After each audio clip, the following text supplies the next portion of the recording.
Now, our feature program.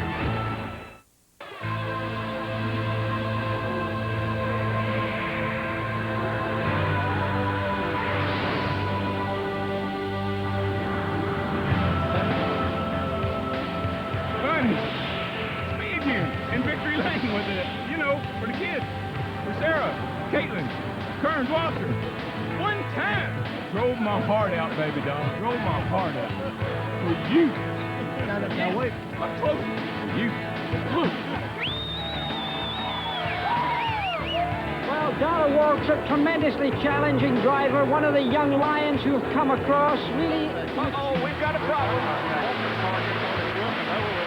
Darrell Waltrip tumbling down the backstretch. What appears to be a very, very serious crash.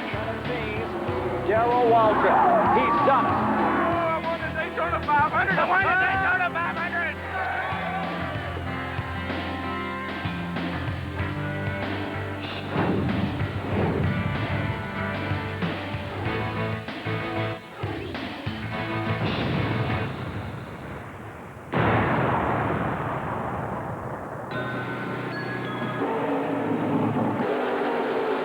Shock travel shows us down on gas. 4740, man. 4740. You're good in that draft. Stick it in there tight. Stick it in there tight. February '97. Darrell Waltrip, old DW, prepares for the great American race, the Daytona 500, the season-opening showcase of NASCAR. He's one of the all-time greats, and this is a landmark. He first came here 25 years ago, just a kid from Kentucky with big plans and a big mouth, some say. Since then, Waltrip and stock car racing have grown up together. TV Guide recently proclaimed NASCAR Winston Cup the fastest-growing sport in America. And there, in the gleam of its spotlight, is Waltrip. His big plans for winning races, winning championships, have all become reality. That mouth, once tamed, made him one of the sport's best spokesmen. And the spokesman had something special to say before his 25th trip to the Daytona 500. The 1997 race would begin a season-long celebration. Darrell Waltrip's Silver Anniversary Celebration. This is not a retirement year. Tonight, I can stand here and tell you this is not a retirement year. 1998, I'm not going to say too much about, but nevertheless, this year is going to be a lot of fun, a lot of excitement. Somebody asked me when I was going to retire. I said, no, I thought I had. Then I had to give me some shoes.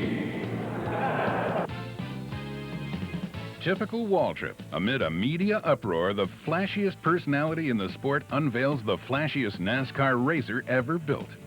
Darrell's the undisputed king of chrome, and this is a far cry from his first Daytona ride, a '71 Mercury, basic brown. Terrible looking color, looking car. Anyhow, they brought that thing, and I guess that's probably drawed it to you and said, hey, you know, who's driving that thing? They said, well, some cat that's been running in Nashville and winning all the races and stuff. And I said, another one of them, huh?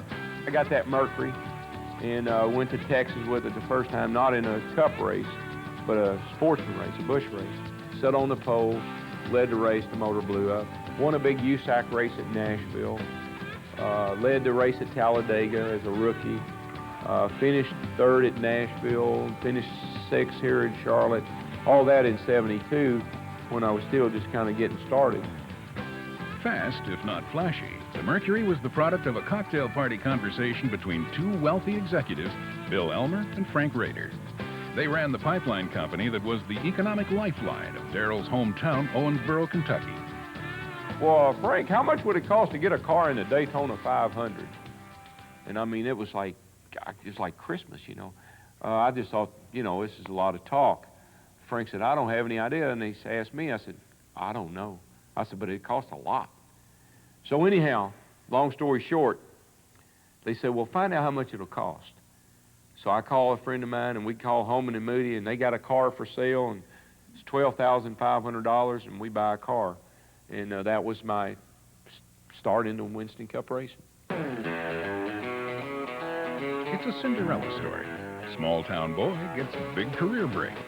And don't let this tiny detail spoil that. Frank Rader was Darrell's father-in-law.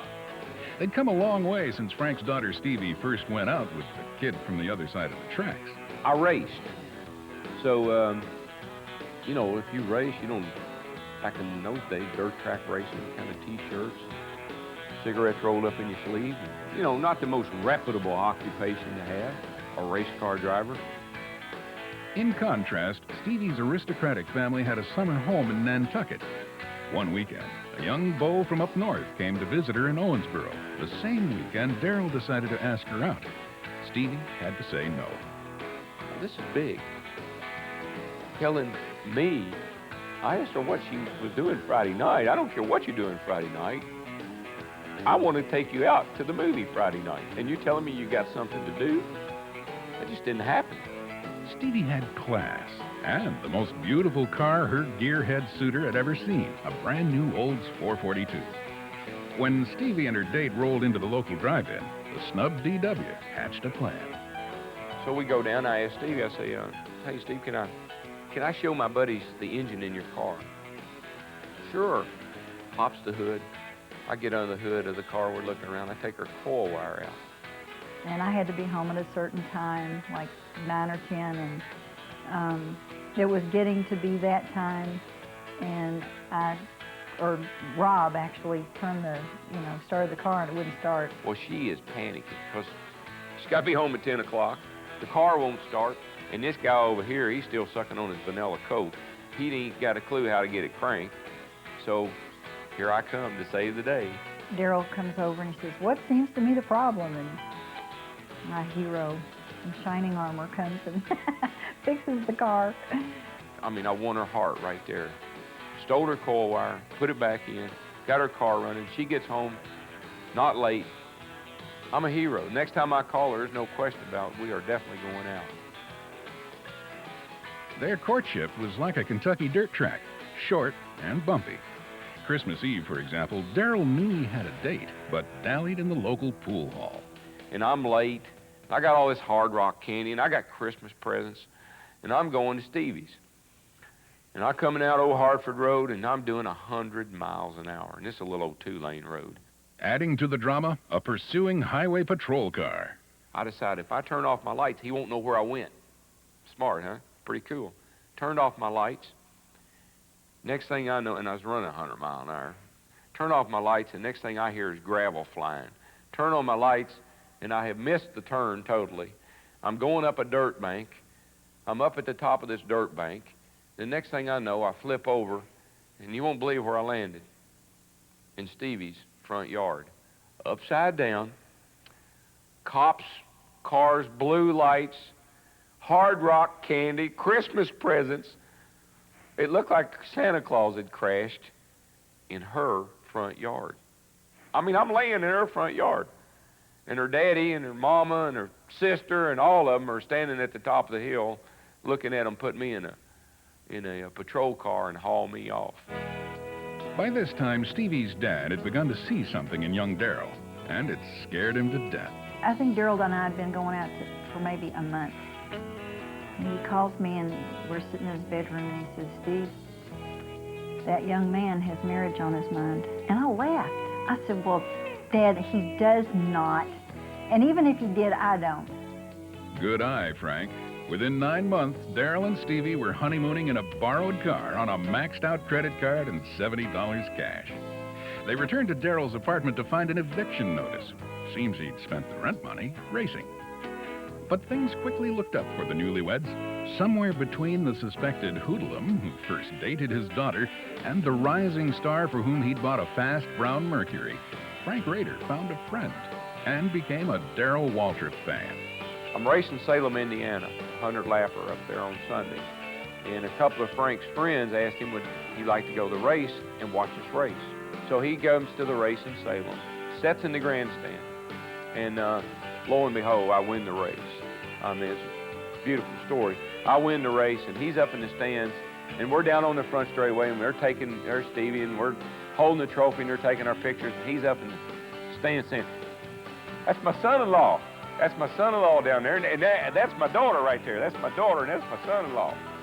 And it really brings a lot of joy to my heart to think about that, because that was the turning point.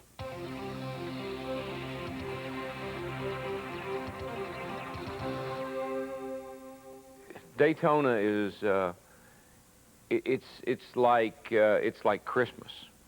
It's the beginning of our season, and all winter long, back in those days, it would seem like forever. 120 days seemed like took forever to get by, and you finally got to Daytona, and you'd go down there with all this anticipation, all these high expectations, and sometimes they'd be fulfilled, and sometimes they wouldn't.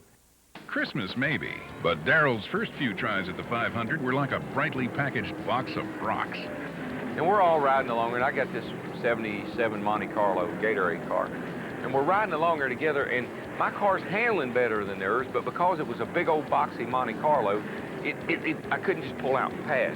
And Richard had this old Magnum thing, and it was frustrating me because it was obvious something was wrong with Richard, and if David had just gone on, he would have sucked me by, we'd have left Richard, and Richard would have blown the tire out that he blew out, and it wouldn't have wrecked all three of us. Richard blows the tire, and here we all go spinning down in the infield, and took us out of the race.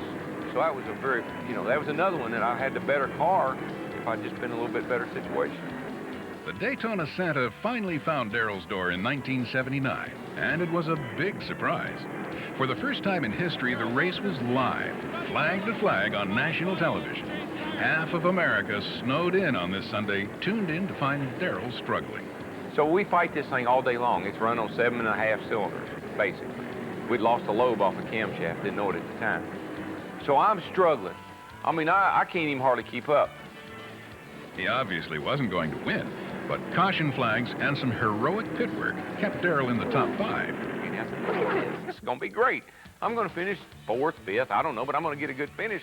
A lot better than I'd ever thought. Donnie Allison throws the block. Cale hits him. He slides. Donnie Allison slides. Thinking again.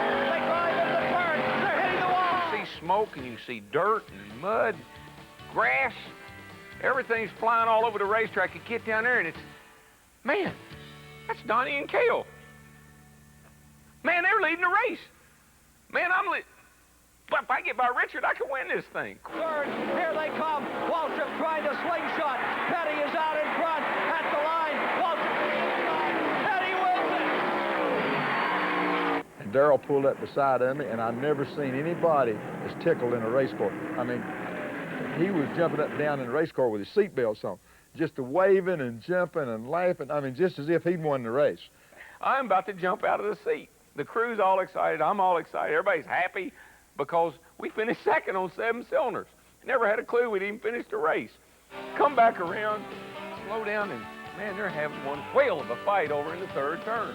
And Bobby Allison got into it, and here's Donnie and Cale and Bobby, and they're all wallowing in the mud, who cares? I run second in the Daytona 500. Still, for years, it seems second was the best he'd ever be at Daytona.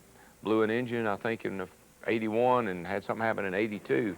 Even in 83, when I finished second in the championship, I wrecked in the Daytona 500.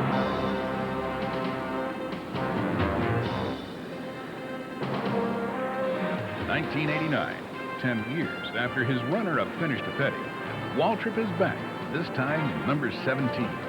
17, 17, 17. There were so many things that said 17 was going to win that race. It was my 17th try. I was in car 17. The race was on the 17th. The purse was $1.7 million. My name has 17 letters in it. Kenny Schrader had the dominant car. I mean, he led the race just all day long. And we were struggling, changing wedge, changing this, changing that, trying to keep up, and we were keeping up okay. I said, guys, it's the only shot I see like we can get. Let's just try to stretch our fuel mileage each time. So we got to that point, and I called Darrell and said, look, pack this thing full of fuel. If you'll just keep your nose clean here, we got a shot at beating these guys. Okay. Here I sit, 10 to go, leading the race. Can we make it? We don't even know if we can make it. We don't think we can. We think we're gonna come up maybe 2 laps short. 1 for sure. Man, I'm drafting, and I'm drafting anything that moves. I'm just barely touching the gas. I'm just trying not to push it down no further than I have to. Darrell come by and he said, I'm losing fuel pressure. And Want to stop, want to stop. No, you don't. Just keep shaking. Just keep going. She ain't quit yet. And finally, on the coming around to get the white flag off turn 4, boom, no fuel pressure. Lights on, no fuel pressure. Motor's still running. And I'm screaming.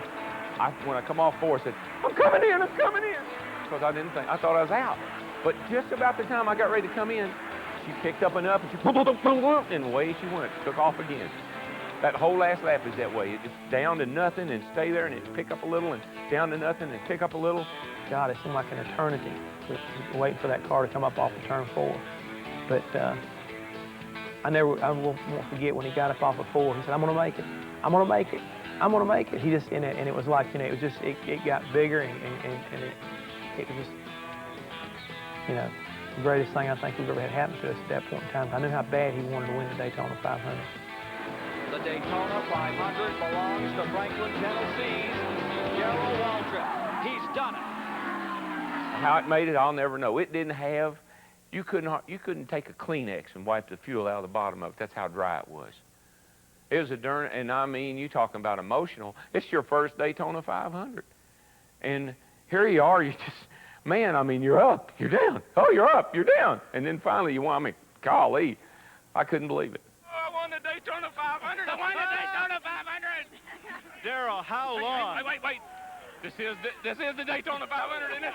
You bet it Don't is. tell me it isn't. Thank God.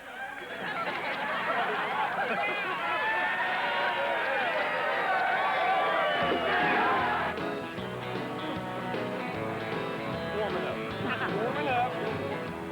25 years after his first Daytona, 8 years after his long-sought win here, Waltrip's silver anniversary celebration begins at the birthplace of speed. Get up to the front, get out of this, get about up there, about the top 10, I'll be happy. Please show your appreciation for 25 great years from Darrell Waltrip. Finally, the honored veteran straps in his mirrored machine. No, Darrell doesn't win his second Daytona 500, but he takes care of an okay car, avoids the trouble that sent others to the sidelines, and finishes in the top 10. When you come to the table as many times as this Kentucky gambler, you know how to play with the cards you're dealt. He was one that could stay out of trouble and keep his car together and knew when to make the right pit stops and calls on his race car. You started seeing that Pearson in him. Maybe the 100-mile mark, you might not see him in the top 10 or 12, but he's lurking back there. At 200 miles, 300 miles, you wouldn't see him. 400 miles, you'd start to see things happen. And then when he got to the last 100 miles, when it really counts, that's when he started moving. And that's when he took his chances, because he went for the gold.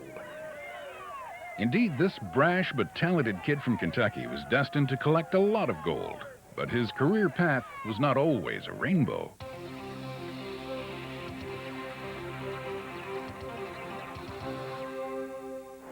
When I made my mark, I'm not sure, but a number of things. First of all, I dominated Nashville. That was hard to do. Growing up in Owensboro, Darrell always loved to go fast. He started racing go-karts at age 12. He graduated to late model sportsman's cars and built a reputation on the local short tracks. Late model races at that point in time, you had Ray Hendricks, and there were all kinds of Sonny Hutchins, all kinds of Jack Ingram, tough guys that you could not outrun hardly, and Darrell would, and did it a lot. For a rising star in this neck of the woods, Nashville Speedway was the big time. Nashville was one of those premier short tracks. They had Winston Cup racing there. So a lot of people came there to race, and a lot of people that were big in the sport came there and would run some of the bigger shows that we'd have, and I would win. So my reputation was growing out of what I was doing just in Nashville alone. When Darrell made the move to Winston Cup, Nashville became his personal domain. He earned his first series pole there in 1974. A year later, in only his 50th start, he scored his first Winston Cup win on this, his home track. By the time Winston Cup outgrew the Music City Oval, DW had posted a Nashville record of 7 poles and 8 wins. Against the biggest names in the business, But to achieve that record, he had to step up his racing program.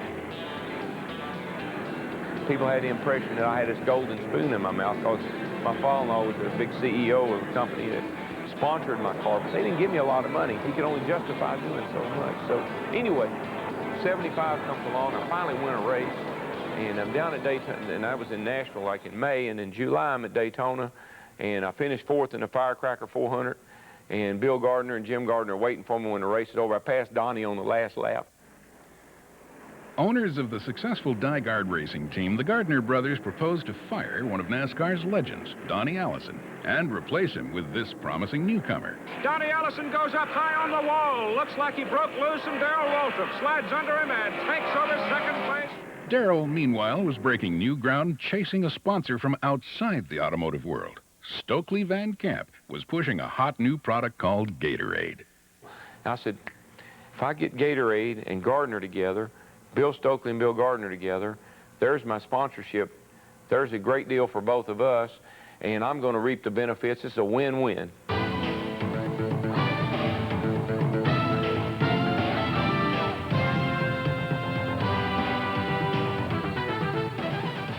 But the wins didn't come easy. That first year, the Gatorade car was most notable for its blown engines. But the team was putting in place the pieces for a memorable 1977. Robert Yates came to work for Dyguard. Gary Nelson came to work for Dyguard. Buddy Parrott was there. David Iff was there. We started to put together a pretty good little nucleus of talent. It was my first experience in Winston Cup racing, and working with Darrell was really neat, I thought, because he was young and aggressive, and he was kind of rattling some of the established drivers a little bit and actually passing them and, you know, roughing them up a little bit. Understand that in the 70s, stock car racing was dominated by a handful of stars with legendary status. They won all the races, claimed all the championships, and they owned the hearts of the fans. Into their midst roared this new kid, this Waltrip. He didn't rough him up a little. He roughed him up a lot.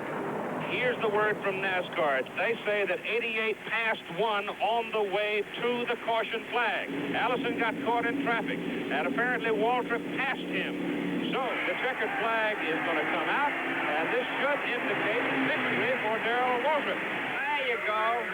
Congratulations, Darrell. Yes, what a finish. Hey, did you win it? Did I win it?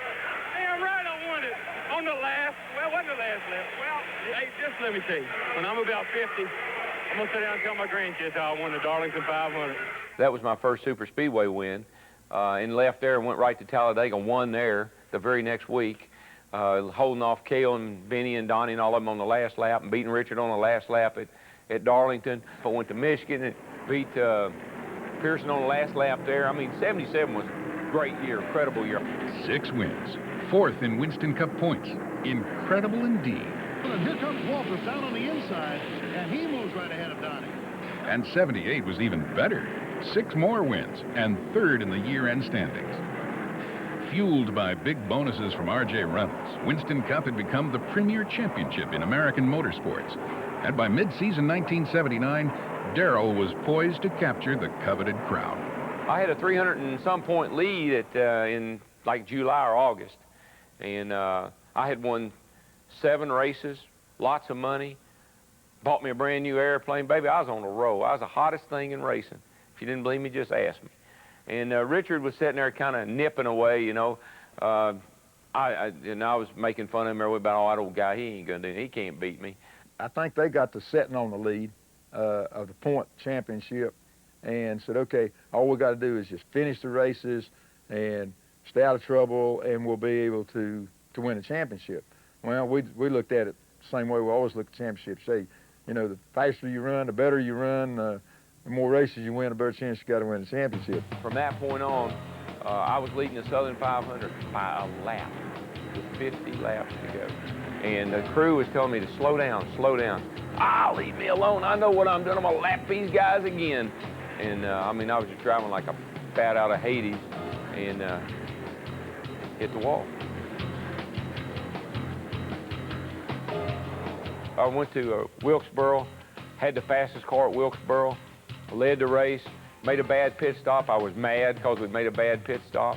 Come back out, and I got in a little bit of a shoving match with Bobby Allison. He stuffed me in the fence, and that knocked me out of a race. And just used bad judgment. And all the latter part of the year there, the last 10 or 12 races, just used bad judgment.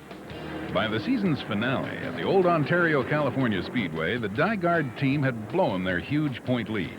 They actually trailed Petty by 12 points going in, then lost a lap on a bad call in the pits. The championship, once theirs for the taking, was gone. It remains to this day the most painful defeat in Waltrip's long career. I think that adds validity to what people say when they say you got to lose one to win one. Well, we lost one, and of course I learned a lot from it. One of the things I learned from that was never beat yourself. But 79 was more than a character builder. Dygard Racing was in trouble. Darrell and the owners of Dygard were not seeing eye to eye, and his relationship with some of his crew guys wasn't where he wanted it to be. He wanted out of there, but he had a contract that said he was going to stay there. I intend to enforce the contract to the letter of the law, and I hope that Darrell will be driving for us in 1979, 80, 81, and 82. There is a clause in the contract about options. I hope I don't have to play one out. What about the differences between you two? Is it just money? Yes, that's correct. It's financial in nature.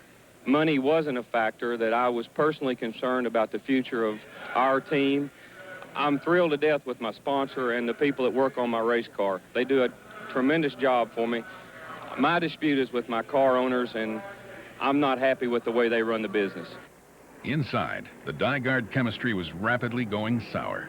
Outside, Darrell's relationships with his fellow drivers weren't much better. I was a promoter's dream. I mean, I could sell tickets. I'd call, you know, old guy, he's old fuddy-dud, he can't drive, he's too old, gray-haired, the old guy, he ain't gonna do no good. I'll pass him on the 25th lap.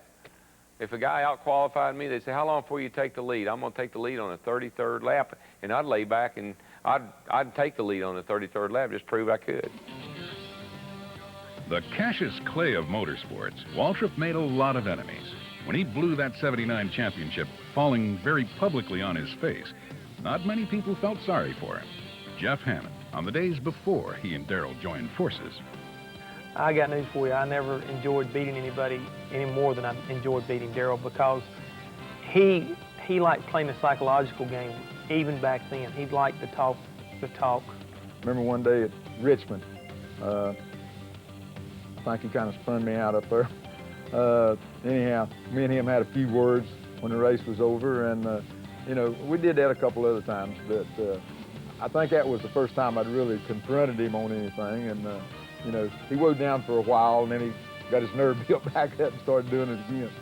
You know, he came on the scene, fresh kid on the block, a lot of talking, but had a lot of talent. And he and I got together in Darlington, I think it was, and that's about the time the movie Jaws was coming out and was popular, and the way he talked and the way he ran all over me that day down there, I hung the name Jaws on him. And it stuck for a long time. So for all his success with Dygard, by 1980, Waltrip's life and career were a shambles. He'd lost the championship, lost the respect of his peers, and worst of all, the fans deserted him as well. He's knocking some of their best guys out. I mean, the Pearson fans didn't like Darrell. Richard Petty fans didn't like Darrell. Cale Yarborough fans didn't like Darrell. Darrell viewed himself as an equal to Richard Petty and David Pearson, and just did not understand why that they did not use him in the same breath that they used his name, in the same breath they used those names. And he would tell them. I mean, he literally would tell them. And race car fans were unaccustomed to drivers saying, I'm good. I like to have fun. I like to cut up and joke, and a lot of tongue-in-cheek. But when you're just doing it for print media, and there's no television around, that don't go over so good sometimes. You know, if you don't have that wink or that look or whatever to go along with what you just said, then it may come out all wrong. I would know what he meant, and I would tell him later, Darrell, the way you said that is not, I know what you meant, because I know you, but you didn't say that. Case in point, the great Kmart misunderstanding. I had been at Kmart signing autographs on Friday night. Thousands of people, like 5,000 people stood in line to wait to get an autograph. And it was raining. So they're out here in the rain, and I'm sitting under an umbrella, and they're out there soaking wet to get an autograph. And when I wrecked in the race there that day, it's Charlotte right here, people were cheering and everything, you know, they were, oh yeah, they loved it, you know, because I'd crashed. I had said, I just wish these people could have met me at the Kmart, meaning what a nice guy I am and how I was signing the 5,000 people, all of my buddies were there, and if they'd have just met me at the Kmart, they wouldn't feel this way. But he came out in the paper the next morning, Waltrip challenged his fans to meet him at the Kmart. It sounded like he was inviting people to come over to Kmart and fight him or something. I don't know, it was just ridiculous. Because he's not a fighter. He's a lot of things, but he's no fighter. We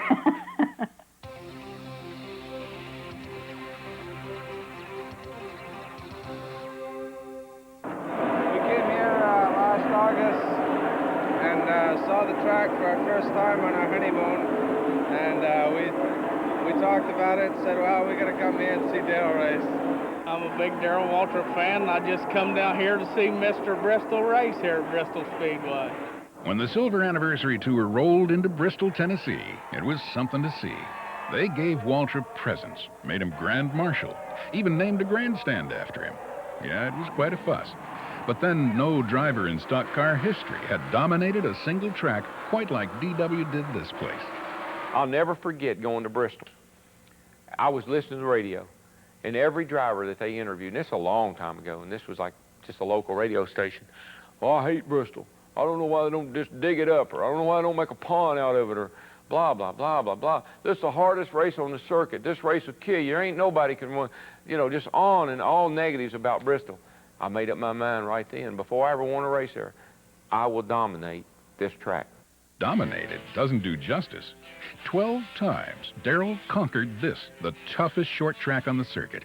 In the win column here, no other driver, active or retired, is even close. He pulled more gear than anybody else because he had a real soft foot and he wouldn't overturn the motor. And he knew how to keep the car, you know, traction under the thing. When the track got slick, I mean, he just went out there and just literally just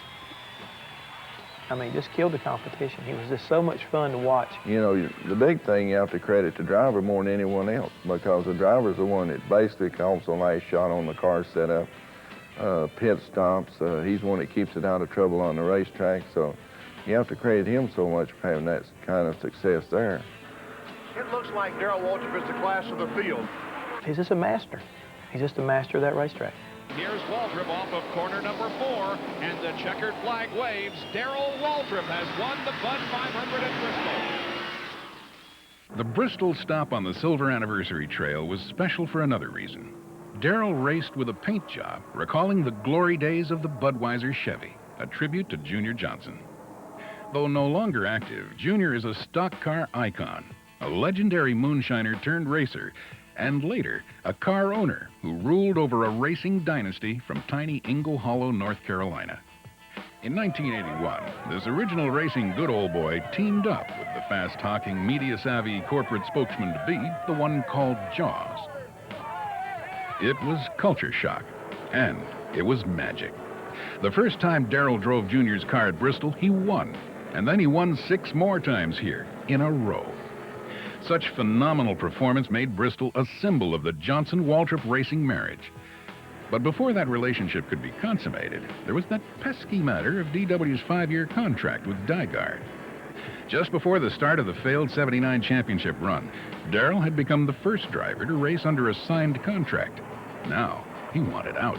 Gardeners, I think, were more interested in making money. Well, Junior's a racer, and that was the one thing Darrell wanted to do. He wanted to win championships.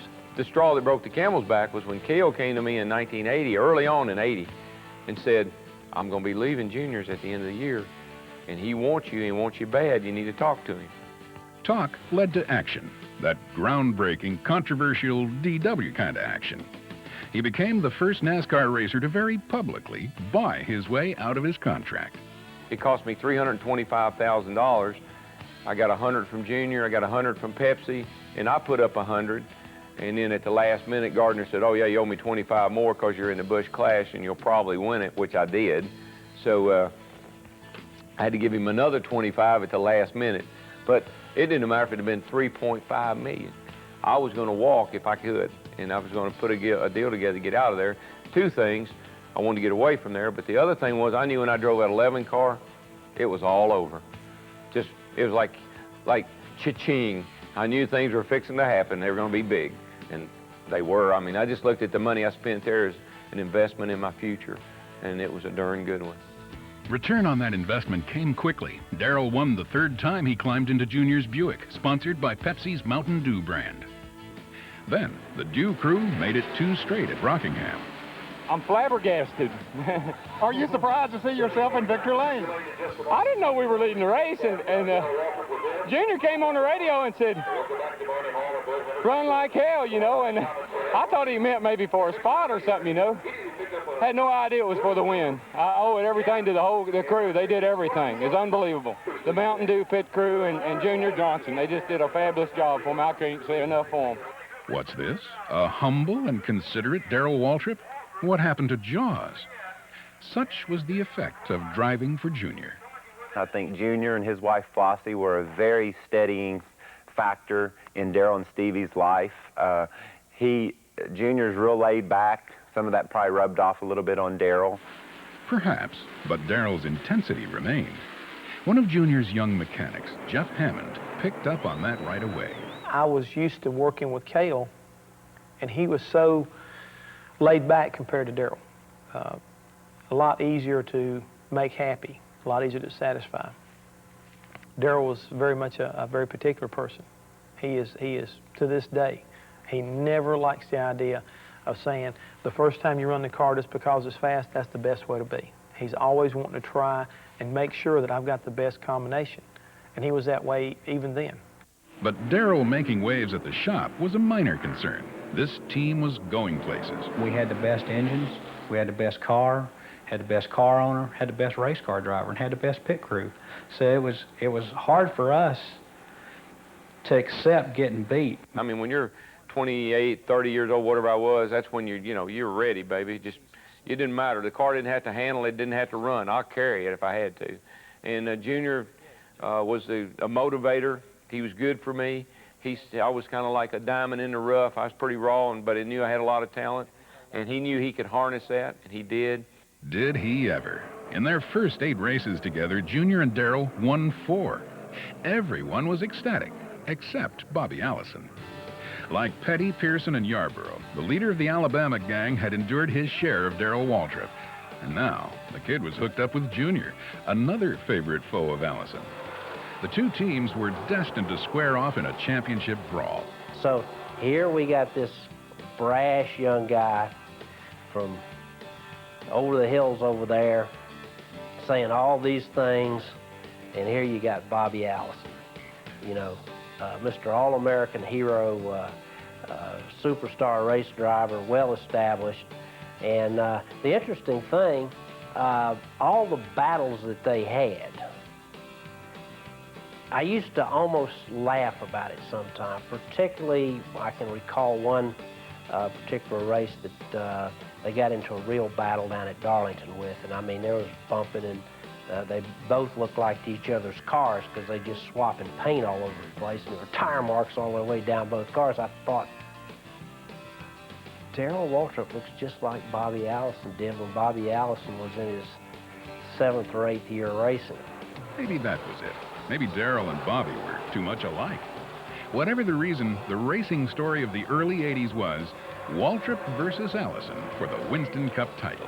And Bobby and I were, we were on and off again, good buddies, not so good buddies, friends and enemies, and when we've had ups and downs in our relationship. The master of understatement. This was one of the great rivalries in NASCAR history. After the hot start in '81, Junior's cars blew engines in 4 races, giving Allison a healthy lead in the points.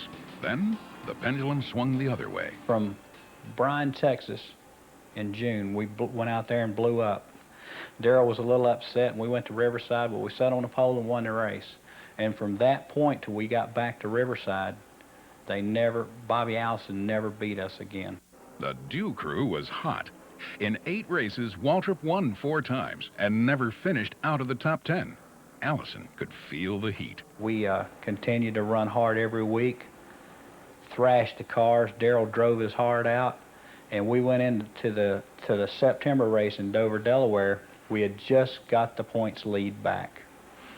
We went to Martinsville, North Wilkesboro, Charlotte, and Rockingham. 4 weeks in a row we sat on the pole. 4 weeks in a row we won the race. Darrell's record, 4 straight from the pole, broke the back of the competition. In the season finale at Riverside, he drove conservatively, conceding the race to Allison, but claiming the big prize for himself. Well, every lap that clicked off, I knew I was getting that much closer to the championship, and I just kept I was getting numb. I really was. I didn't know what, I can't tell you what it's like, particularly after being so close one other time, and then it's just such a satisfying feeling. I could just, I don't know, I don't want to talk or anything. I know. I wish I had a hook back here you could hang me up and I just dangle. Darrell's first year with Junior was everything he had dreamed and more. His decision to buy out the Dygaard contract seemed brilliant. His ability to win, never in question, was now supplemented with something more. Darrell Waltrip was champion, the biggest hero in Winston Cup racing.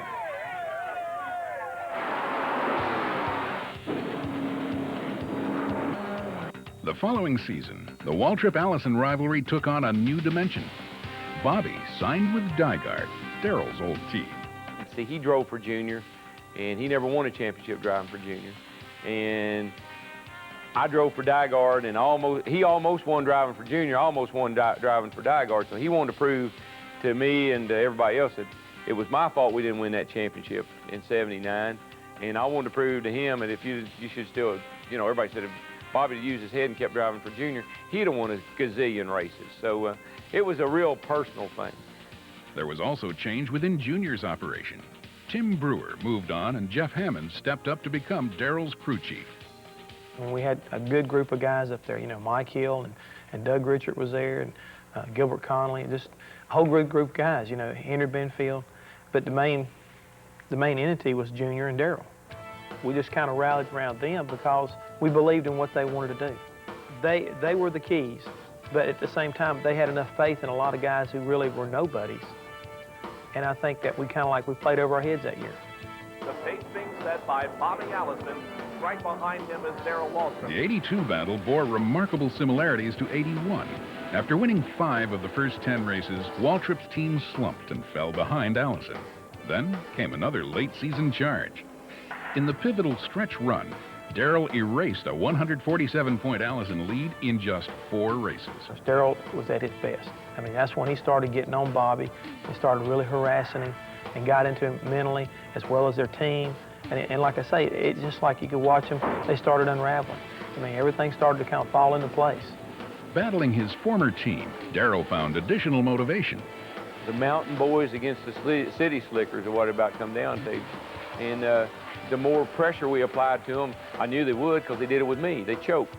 And they choked, and they started falling out of races and blowing up and having trouble, and we won the championship. Is there any way this one could mean more to you than the first one? Well, I didn't think it could, but I swear I believe it does.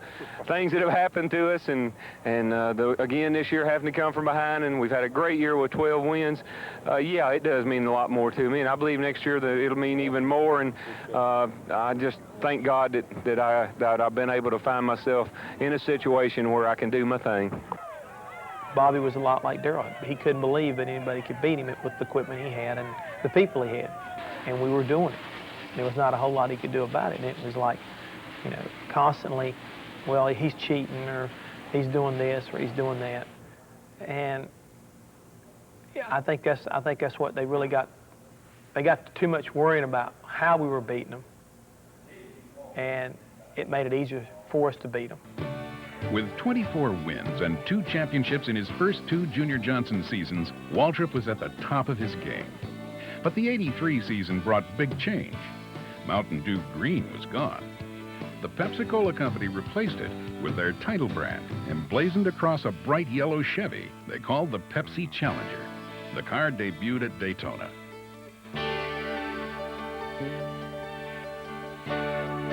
It really, banged him up, and I think a lot of times it's one of those points where instead of coming and saying, well, I am hurting and how bad I'm hurting, it was like part of that macho deal. He suppressed it, and he would, and just kept going. But I think that it really, he was hurt worse than what we really realized, and he would admit.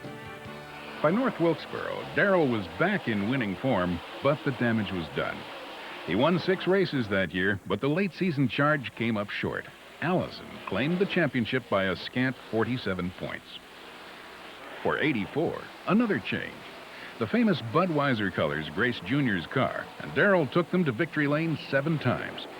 But the consistency was missing. The team finished 5th in the points, disastrous for a group who had ranked no worse than 2nd the past 3 years. That set the stage for the famous beer car battle of 1985. Never in my wildest dream did I think I'd win a championship in '85. Elliott was, he was so dominant. It wasn't like he was a little bit better than everybody else. It wasn't like he was lucky. He was incredible. Bill Elliott is going toward immortality. Bill Elliott gets the checkered flag. Bill Elliott has won an additional $1 million in 1985. Not since D.W. himself had such an interesting character emerged on the racing scene. Bill Elliott was lovable, marketable, rich, and vulnerable. Waltrip turned up the heat.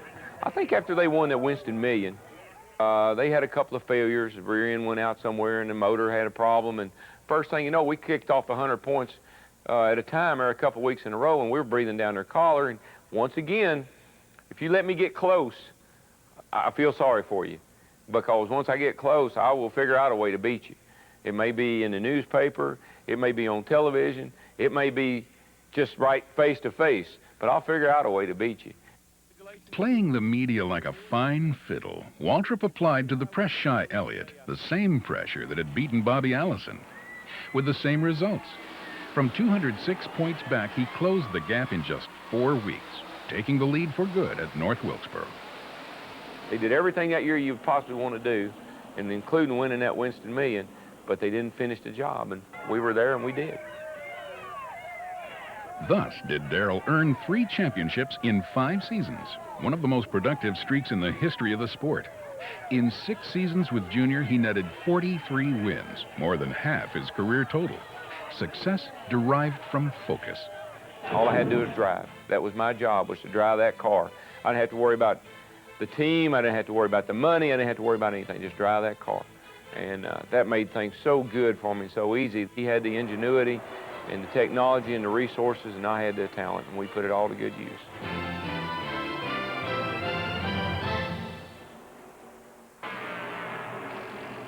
Feels like the left front hangs on something all the time right through the middle of the corner.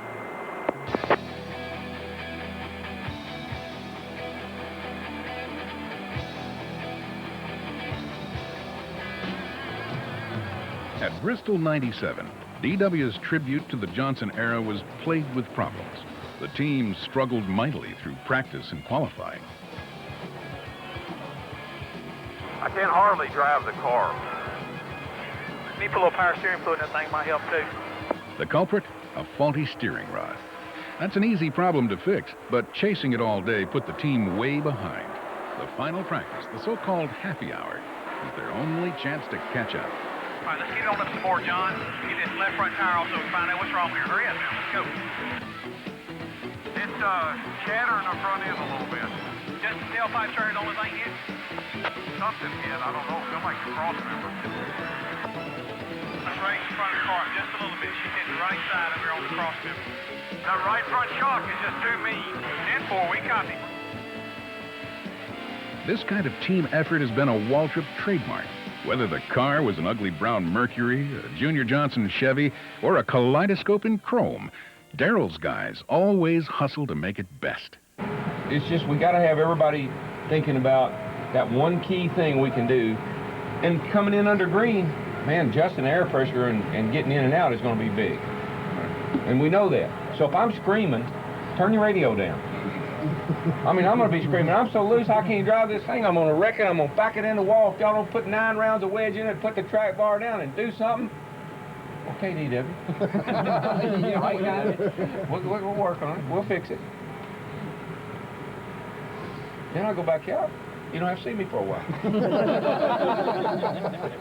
He don't like disappointment. He don't like failure in anything he does. I mean, you know, he wants to be the best, and he wants his crew to be the best, and he wants every man in his shop to be that way. I get in and I can't get turned. And then when I do get turned, I'm kind of like chasing it off the corner. Sometimes he's very demanding. I think he could be probably as successful. This is me looking at him as, you know, if he'd ease up sometimes. But there again, you know, people with a drive like he has, you know, he's just as hard on himself. Just gonna put some wedge in it, top you off with gas and clean your grill. As always, Jeff Hammond is the backbone of the Bristol effort. His early reservations about Darrell are long past. The Hammond-Waltrip relationship is one legacy of the Junior Johnson era that survives to this day. It's a cross between, like I say, it's respect and admiration for what he does and what he has done and what he'll probably continue to do. We rub each other wrong a lot of times. We bump heads a lot of times, but he's an older brother I never had. I went to sleep in Camper City. Darrell, I'm sorry, but I can't find anybody to give you singing lessons right now. So strong is the Waltrip-Hammond bond that it has survived huge changes in the life of Darrell Waltrip, changes that helped lead to the end of the Junior Johnson era.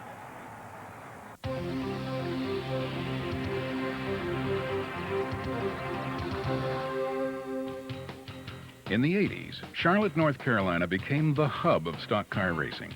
Darrell Waltrip's future was here. The hometown track, Charlotte Motor Speedway, witnessed a spectacular swan song for Darrell and Junior Johnson. They came down here to the first Winston with all the money up. $175,000 to win in those days. That was a huge, huge amount of money.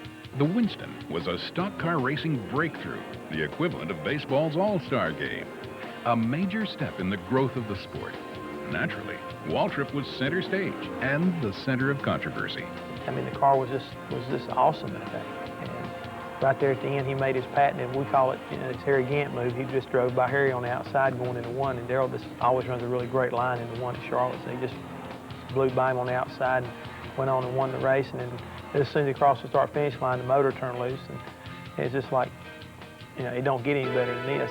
One of the great pieces of drama in racing. Now, of course, everybody said, oh, Junior's got a hand grenade engine, and he pulled the pin. Now, how did he pull the pin? How could it have been anything but legal? NASCAR checked it before the race. The fact that he blew it at the start-finish line, was it a coincidence? Or was it done by some means we don't even know how to do today? Always remain a mystery. But the drama was far from over. The Winston car was so good, Junior decided to race it again that next day in the World 600, replacing the car Darrell had already qualified. I never will forget, we got all the motor stuff out of it, fuel cell, and all the springs, all the stuff we were going to change in the two cars. It was about 9:30, 10 that morning. NASCAR comes back to Junior, and Darrell said, we made a mistake. You can't do that. It's against the rules. The timing was terrible. The team had about 3 hours to reassemble their 600 racer. Well, Junior, he's beside himself, and in his usual way, he said, look, as far as I'm concerned, guys, let's just load up and go home. You know, we got $200,000 in pocket. Let's just go home. You know, they can't do this to us. And I mean, Darrell's like, oh, no. We got to stay here. We got to stay here. We'll be all right. You know, let's get this thing calmed down. Let's get focused. And he looked over at me and he says, you get it back together, can't you? I said, we'll get it back together. So we just said, we'll go out and we'll beat them with the other car. Making good on another prediction, Darrell again blew by Gant with a late race pass, winning the 600 and sweeping the richest weekend in stock car racing. In 2 days, he collected an unheard of $290,000, adding another memorable chapter to the saga of Darrell Waltrip and Junior Johnson. But even happy stories come to an end. And so with the tale of Darrell and Junior. An end brought on by a changing sport and a changing sports hero. I'd like to give God the glory for this win. We really have so much to be thankful for, and I'd like to tell my mother and dad hello and wish they were here with us. Well, they're seeing you right now, live here on ESPN. Yeah, you know, I guess people thinking, why are we speaking so much of God? But we've prayed a lot about this thing, and we think it's going to really pay off. A newfound religious faith made a profound difference in Darrell's life. Darrell has faith in God, and that faith is just a part in his life he doesn't have to question. He doesn't have to wonder about it. It's there. And the other thing is the impact that I think Stevie and I have had with motor racing outreach, the ministry. Having helped to bring that into Winston Cup racing, to see how it's grown, to see guys come to church on Sunday morning with their families before they go out on the racetrack, to take that 30, 45 minutes out of their busy mornings, which is hectic, and sit down and listen to a sermon. That's big. I like that.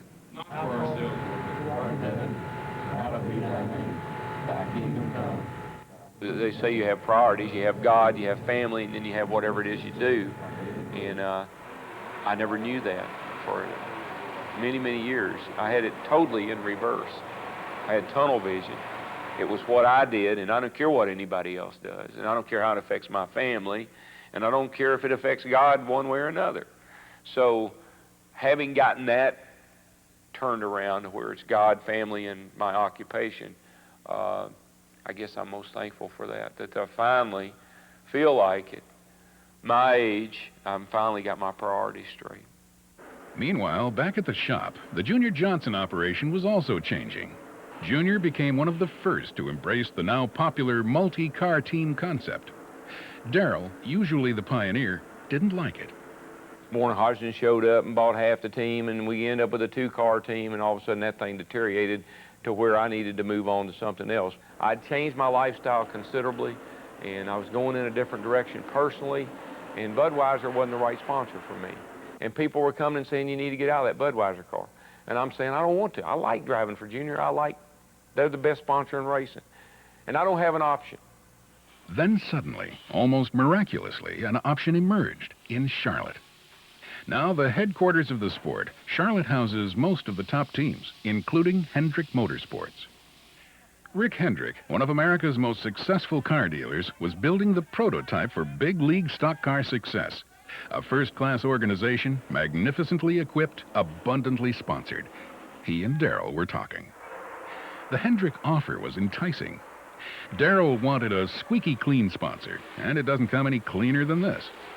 And better still, Hendrick proposed teaming Darrell with legendary engine builder Waddell Wilson, known for 20 years as one of the primary purveyors of the racer's friend, horsepower.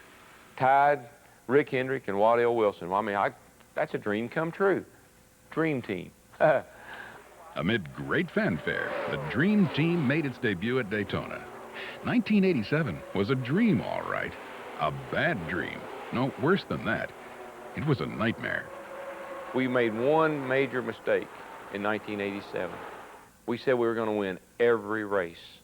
And when we went to Daytona and we didn't win the first one, our expectations would never be met. They were downhill from there. The car was a good race car, but it wasn't the dominant car that we thought it was going to be. And I didn't win Daytona and I didn't win Talladega. And for Waddell, that was defeat. You know, the personnel that we had together didn't help the situation either. So it just, it was doomed from day one, seemed like, after looking back at it. The Dream Team failed spectacularly. But remember, racing now ranks third behind faith and family on Darrell's personal priorities list. And on the family front, 1987 was a year of wonder. In 1987, Jessica was born, and Stevie and I had miscarriages. We didn't think we were going to have any children of our own, and it just got to the point where we were just about ready to adopt. And then lo and behold, along comes this beautiful blonde-headed little girl, and just turned our lives upside down. I mean, we were so proud and so thrilled. And of course, I went out and celebrated by winning the race right after he was born.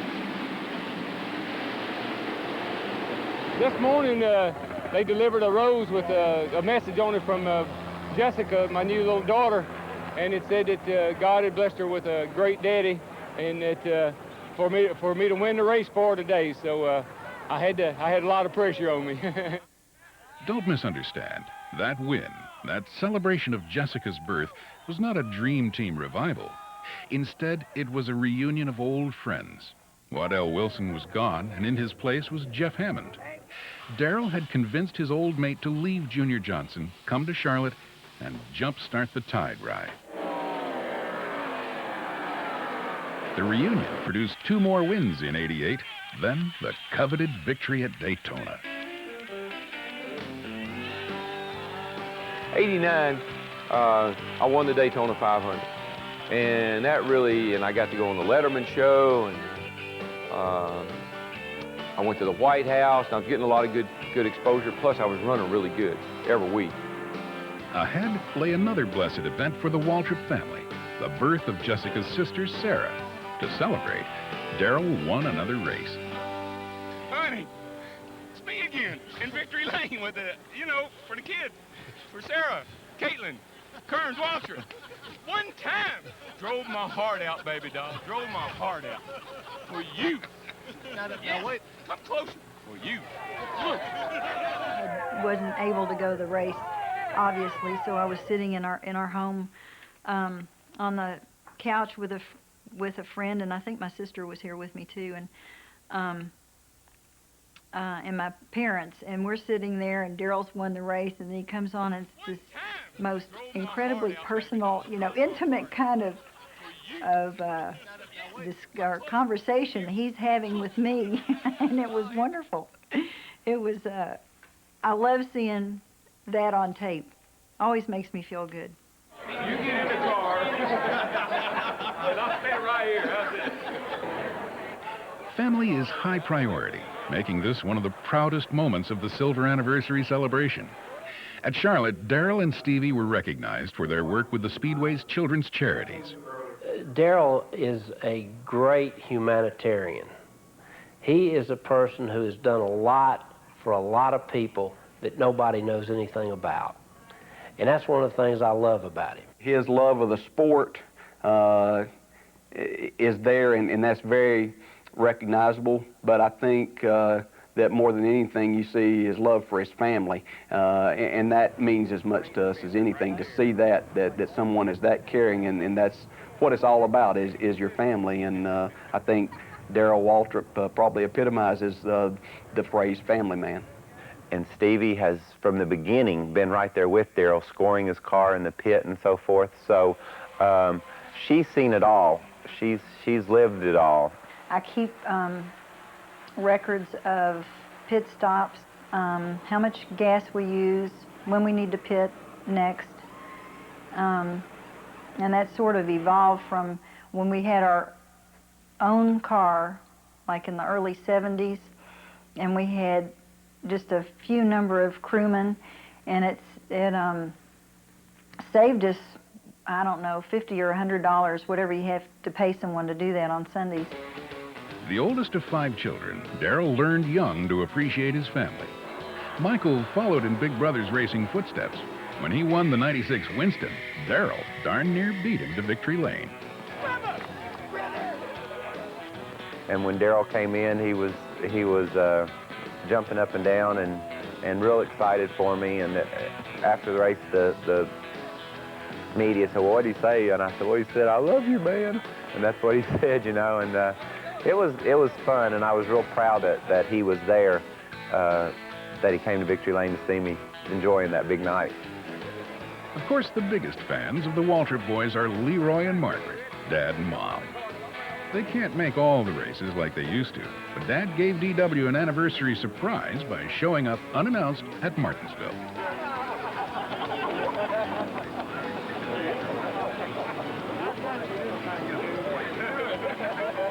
With his faith secure and his family behind him, Darrell had also won back the hearts of the fans.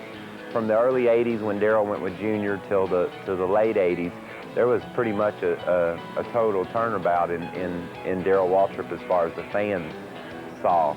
He changed from being the brash, young, smart aleck, gonna outrun everybody race car driver to, by the late 80s, a 3-time Winston Cup champion that when he spoke, everybody listened. He relates well with media and as us as fans. It seemed like, you know, he's kind of like one of us. I love Darrell Waltrip. I sure do. A single race, the 1989 Winston, completed DW's shift from villain to hero in the eyes of the public. Everyone felt that Darrell had the car to win and that Rusty intentionally spun him out. And naturally, Rusty became the bad guy, and then everybody felt sorry for Darrell. But, you know, they were the big crowd reaction over that race. And the crew members, they got a little scuffle over it afterwards. So, you know, it was big. It was the symbolic passing of an unwanted torch. Rusty Wallace replaced Darrell as the Winston Cup driver the fans loved to hate. Neither one of us lifted. He spun and I won. And boy, I lost all my fans. It was the scariest thought in my life that I've went through for a year, trying to gain those fans back. That night, that particular night, they were so volatile to me, they were throwing stuff at me. And Humpy Wheeler took 2 armed security guards and sent them to my house. And they slept downstairs while me and the family were sleeping in a house. In the wake of the Winston came a truly remarkable Waltrip achievement. Waltrip was voted NASCAR's most popular driver. That was big for me because Richard Petty had told me years before, he said, Waltrip, you might win the Daytona 500, you might win the championship, but you'll never be most popular driver. So I was glad when I finally was able to pull that off. I've been a Darrell Waltrip fan since he first started racing with the NASCAR guys 25 years ago. He was somebody different to come up, and when I first met my wife, first started going out with her, she knew if we ever had any boys, his name was going to be Darrell, and his middle name was going to be Steven for Stevie Waltrip, and that's what it is. Hey, bud. Yep. The Silver Anniversary Tour is an opportunity to say thanks to thousands of Waltrip supporters. Those fans now comprise one of the sport's most loyal and enthusiastic grandstand brigades, and they love that chrome driving suit.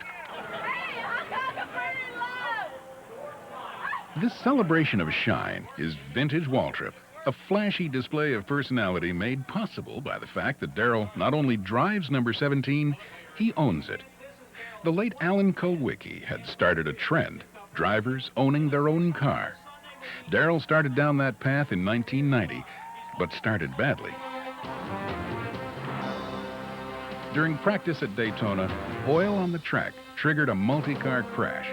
There was nothing Darrell could do. I'm calling them on the rest. I said, just keep it going, keep it going. They're wrecking behind you, and the guys were bouncing off the walls behind him. He was telling me, crank up, and get out of there. The rest of them are coming. I had pushed the clutch in. My leg was fully extended. I was reaching up, trying to start the motor when I got T-boned right in the driver's door. And of course, it just shattered my leg. It broke my arm, broke my ribs, concussion.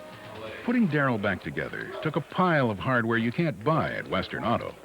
But pain was only part of the problem. Negotiations were underway for Waltrip to start his own team in 1991. First, he'd need a sponsor. But who would sponsor a driver who can't walk, much less drive? He tried to come back, you know, at Pocono, and it was killing him. But we went to great lengths to get him in a uniform and to get him in the car. And we did a lot of practicing, and he endured a lot of pain to try to rally, to try to come back and show that, you know, I can do it.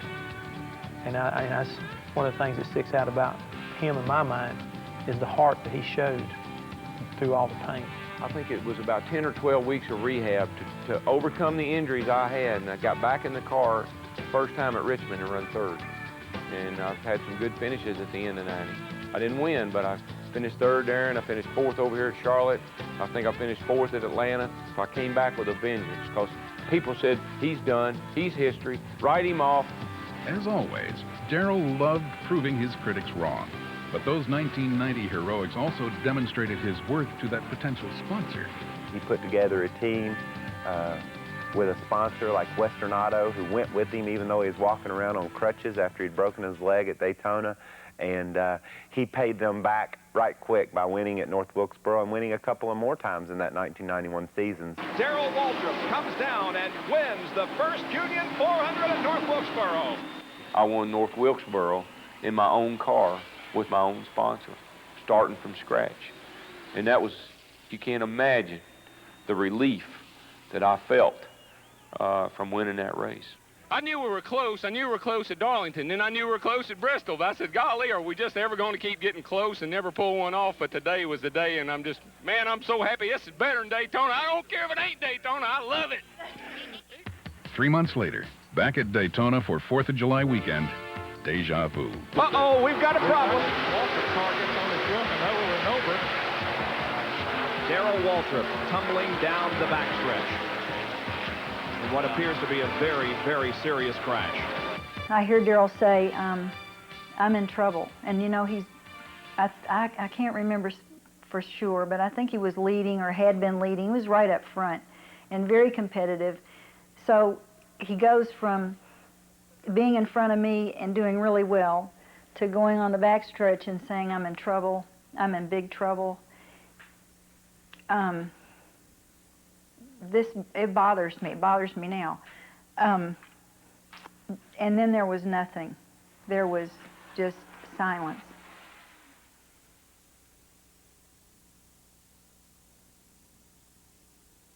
This time, Darrell escaped serious injury, but he would not win again until 1992. First, he conquered Pocono, then scored his amazing 12th career victory at Bristol. On Labor Day, he set his sights on a prize that had always eluded him, the Southern 500 at Darlington. This was NASCAR's first superspeedway, the gnarliest old track on the circuit. The old guard, the guys Waltrip had to beat on the way up, say the Fall Classic here is still the toughest race to win. In 19 tries, DW had never done it. Darrell tried the same strategy that broke his Daytona jinx 3 years earlier, stretching each tank of fuel to the limit. When the leaders pitted late in the race, he was able to stay out and capitalize on a little help from above. Yellow is out. The yellow is out because of rain. Darrell Waltrip is in the lead. Within 6 laps, the race was red flagged, with Darrell in the lead. While waiting for the restart he hoped would never come, Darrell virtually took over ESPN's coverage. Now, wait a minute. Now, Darrell stood out in the rain, and the car owner's got an umbrella. Well, boy, dumb. He's a driver. You don't drive as down as us, and you can get anybody to drive a race car. We got a great pit crew. You don't got a great pit crew. Yeah, good pit crew. That's why my boy gonna win a race. Pit crew. To this day, that race is remembered as much for its entertaining rain delay as for the fact that old DW finally won the coveted Southern 500 trophy.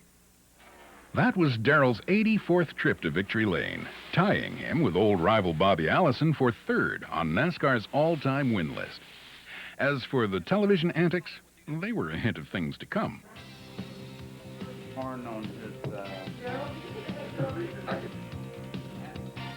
Today, Darrell serves as a racing analyst for CBS and TNN, an inevitable role for the guy who redefined the relationship between race car drivers and the media. When he first arrived on the Winston Cup circuit, he was a breath of fresh air because he was unlike most of the other drivers. On television, we were used to, in some cases, one-word answers, and that's, believe me, not Darrell Waltrip. Of course, he's so articulate, he's good-looking, he's charming, and a good race driver. You know, he has it all. I got a tip for you. I'm going to dye my hair silver. Well, I mean, this is definitely the Super Bowl of short track racing, and it's the epitome of what I think NASCAR racing is all about. 25 years ago, I was standing down here eating a hot dog and drinking a Coke, and I was deeply in debt then. I'm still deeply in debt, so it hadn't changed much. Beyond his ability to deliver the soundbite, Waltrip's never-nervous, easygoing style made him a sponsor's dream. Right, DW. To sum it up, Waltrip invented the role of the stock car driver as a media and corporate spokesman. Every NASCAR racer who makes a buck from a product endorsement or a personal service contract owes a debt of gratitude to old DW. And that makes a speechless Waltrip something special.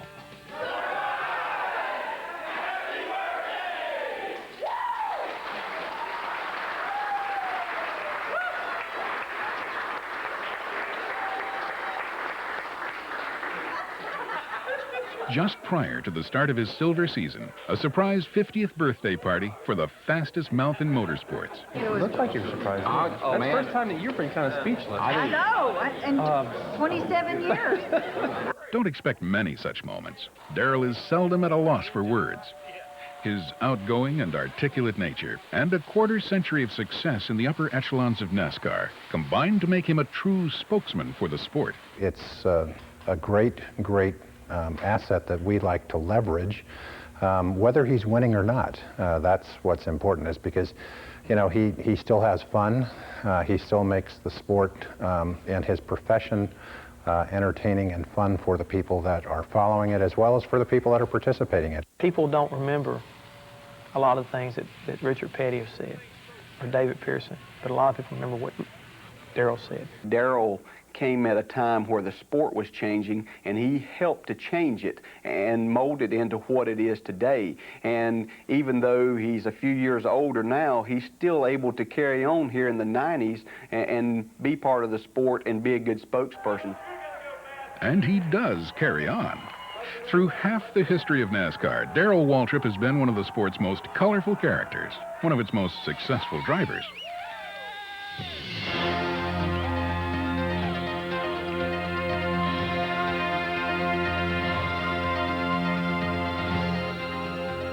Thus we come to the final question. Darrell has earned a permanent place among the pantheon of great NASCAR racers. But he is so much more than a throttle jockey, more than a guy who could drive fast and win big. And so we ask, how should old DW be remembered? As one of the true champions of this sport, a driver that helped bring the sport to where it is and continue to help the sport and take it to a level that it's never known. I don't know of anybody in racing that's a finer person. All the way around. Father, boss, manager, a confidant, helper of lost causes than Darrell Waltrip. Anything about a person that you'd like to try to throw into an analogy, Darrell Waltrip is it. He's funny, he's tough, he's very sensitive. He's such a multifaceted person. I guess maybe I'm just curious to see what's going to come out of him next. A man who had tremendous ability and tremendous heart, and a man who had the courage to speak of his accomplishments, but that there's a balance as well, that he's is equally comfortable speaking of his weaknesses and failures, and that both of those two things make up, in my opinion, a tremendous individual. For Darrell Waltrip, the Silver Anniversary Tour is a testament to his God, a thank you to his family, a party for his fans, but ultimately, it is a tribute to the man, a hero, a character, and a true champion. Someone asked me not long ago, they said, I guess the era is over. I said, yes, but at least I had one.